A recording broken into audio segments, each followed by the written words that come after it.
హరే కృష్ణ. శ్రీనివాస హృదయం ఛానల్కి స్వాగతం. జ్యోతిర్లింగాలలో 4వది వైద్యనాథ లింగం. పూర్వం రావణాసురుడు హిమాచలమందు గొప్పదని చెప్పుకోదగ్గ తపస్సును ఆచరించాడు. హోమము చేయుట కొరకై తన 9 తలలను ఖండించుకున్నాడు.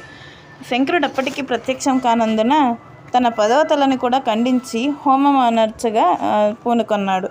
శివుడు దర్శనమొసగి వరము కోరుకోమని చెప్పగా, అప్పుడు శంకర, నాకు బలపరాక్రమములుగా సగు నా యొక్క 9 తలలు హోమమునకు అర్పించితిని కనుక నా 9 తలలు ఎవరు ఖండించినా కూడా, శత్రువులు ఖండించినప్పటికీ అది మరలా యథాప్రకారముగా మొలచినట్లు అనుగ్రహించు అని వేడుకున్నాడు.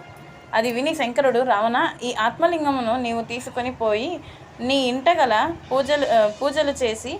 పూజలు చేసే గదిలో స్థాపన చెయ్యి.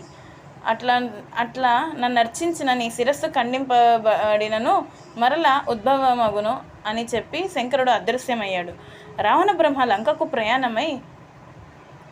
ప్రయాణమి పోచుండగా విఘ్నేశ్వరుడు రావణుడు తనకు పూజలు అనర్చలేదని కినుక వహించెను. లఘుశంకకు వెడలవలసి వచ్చిన సందర్భమున రావణుడు పొరపాటున ఆత్మలింగమును భూమిపై ఉంచాడు. ఇది విఘ్నేశ్వరుడు ఆపాదించిన విఘ్నముచే రావణుడు తిరిగి ఆ లింగమును తీసుకొని పోవుటకు ప్రయత్నించినా అది కదలలేదు. తన సంపూర్ణ శక్తితో ప్రయత్నించినను చెమటలు పట్టి రక్తము కారినదే తప్ప ఆత్మలింగం రాలేదు. అప్పుడు ఆకాశవాణి ఇట్లా అనేను, రావణ, ఆత్మలింగమును నీవు కదల్చలేవు కనుక నీవు ప్రతినిత్యము ఈ లంకానగరము నుండి వచ్చి దీనిని పూజించి వెళ్ళు అని చెప్పెను. అంత రావణుడు సంతోషించి దానిని పూజించగా గాయాలు మానెను. ఆత్మలింగమును బ్రహ్మాది దేవతలు కూడా భక్తితో అర్చిస్తారు, తమ తమ కోరికలను తీర్చుకుంటారు.